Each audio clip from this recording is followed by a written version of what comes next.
I just want to start off by saying, if you want an answer at the end, prepare to be disappointed. There just isn't one.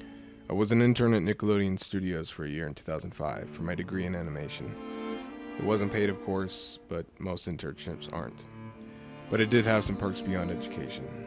To adults, it might not seem like a big one, but most kids at the time would go crazy over it. Now, since I worked directly with the editors and animators, I got to view the new episodes days before they aired. I'll get right to it without giving too many unnecessary details.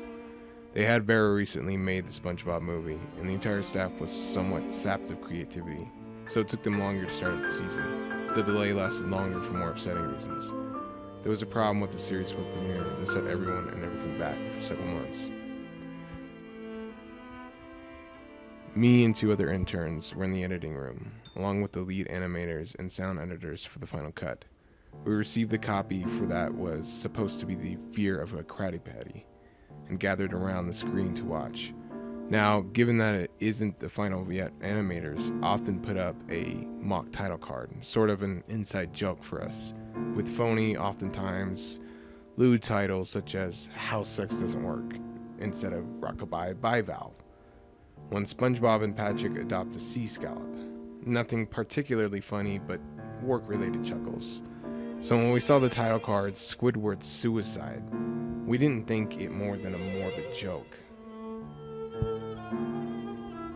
One of the interns did a small throat laugh at it. A happy-go-lucky music plays as is normal. The story began with Squidward practicing his clarinet, hitting a few sour notes like normal. We hear SpongeBob laughing outside, and Squidward stops, yelling at him to keep it down as he has a concert that night and needs to practice. SpongeBob says okay and goes to see Sandy with Patrick. The bubbles splash, screen comes up, and we see the ending of Squidward's concert. This is when things began to seem off. While playing, a few frames repeat themselves, but the sound doesn't. At this point, sound is synced up with animation, so yes, that's not common. But when he stops playing, the sound finishes as if the skip never happened. There is slight murmuring in the crowd before they begin to boo him. Not normal cartoon booing that is common in the show, but you could very clearly hear malice in it. Squidward's in full frame and looks visibly afraid. The shot goes to the crowd with SpongeBob in the center frame, and he too is booing, very much unlike him. That isn't the oddest thing though, but what is odd is everyone had hyper-realistic eyes, very detailed, clearly not shots of real people's eyes, but something a bit more real than CGI. The pupils were red. Some of us looked at each other obviously confused, but since we weren't the writers, we didn't question its appeal to children yet. The shot goes to Squidward sitting on the edge of his bed, looking very forlorn. The view out his porthole window is of the night sky, so it isn't very long after the concert. The unsettling part is, at this point, there is no sound. Literally, no sound. Not even the feedback from the speakers in the room. It's as if the speakers were turned off, though their status showed them working perfectly. He just sat there, blinking, in this silence for about 30 seconds. Then he started to sob softly. He put his hands, his tentacles, over his eyes and cried quietly for a full minute more. All the while, a sound in the background, very slowly growing from nothing to barely audible. It sounded like a slight breeze through a forest. The screen slowly begins to zoom in on his face. By slow, I mean it's obviously noticeable. If you look at shots 10 seconds apart side by side, his sobbing gets louder, more full of hurt and anger. The screen then twitches a bit, as if it twists in on itself for a split second, then back to normal. The wind through the trees sound gets slowly louder and more severe, as if a storm is brewing somewhere. The eerie part is, this sound and Squidward's sobbing sounded real, as if the sound wasn't coming from the speakers, but as if the speakers were holes. The sound was coming through from the other side, as good as sound as the studio likes to have. They don't purchase the equipment to be that good to produce sound of that kind of quality. Below the sound of the wind and the sobbing, very faint, something sounded like laughing. It came at odd intervals and never lasted more than a second, so you had a hard time pinning it. We watched this show twice, so pardon me if things sound too specific, but I've had time to think about them. After 30 seconds of this, the screen blurred and twitched violently, and something flashed over the screen, as if a single frame was replaced. The lead animation editor paused and rewound frame by frame. What we saw was horrible. It was a still photo of a dead child.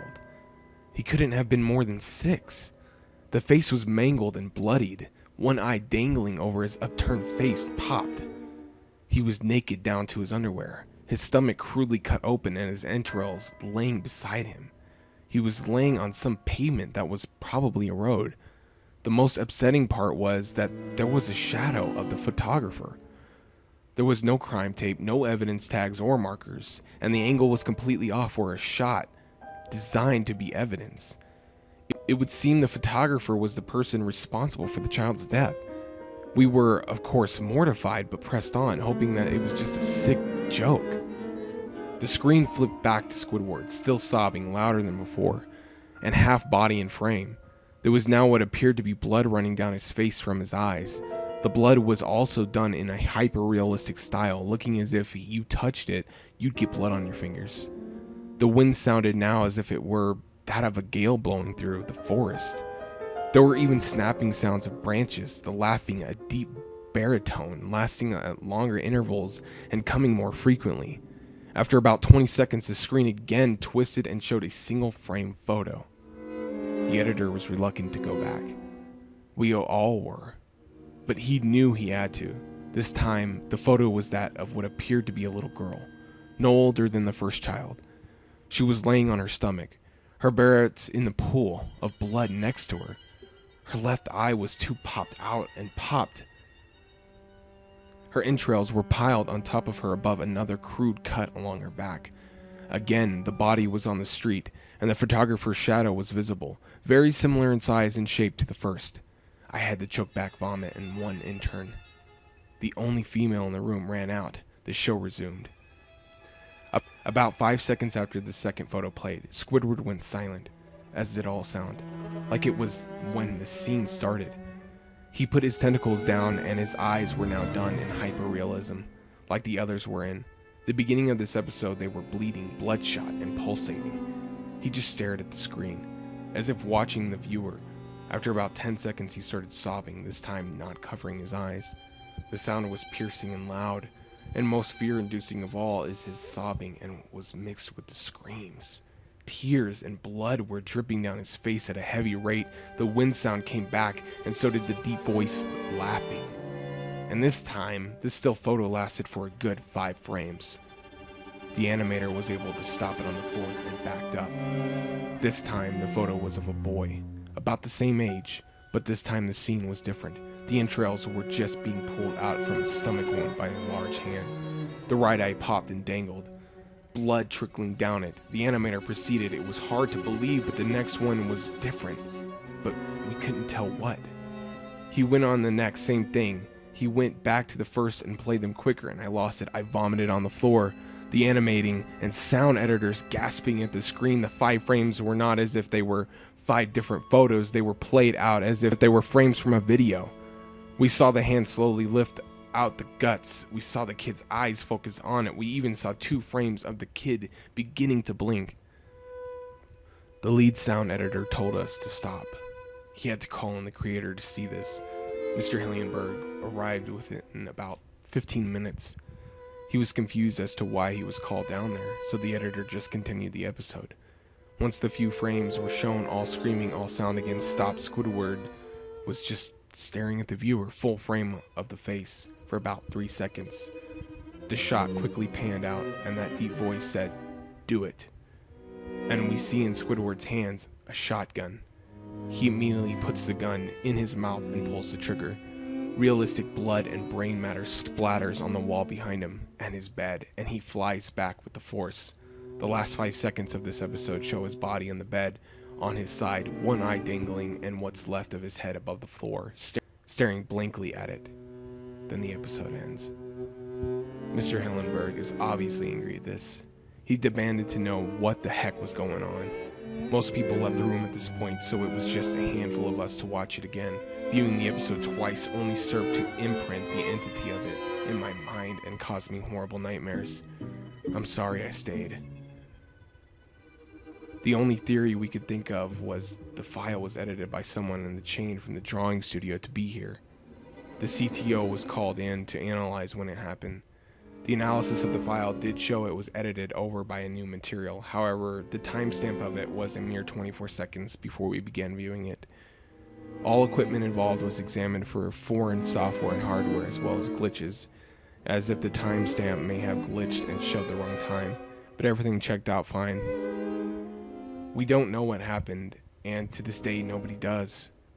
There was an investigation due to the nature of the photos, but nothing came out of it. No child seen was identified, and no clues were gathered from the data involved, not physical clues in the photos. I never believed in unexplainable phenomena before, but now that I have something happen and can't prove anything about it beyond anecdotal evidence, I think twice about things.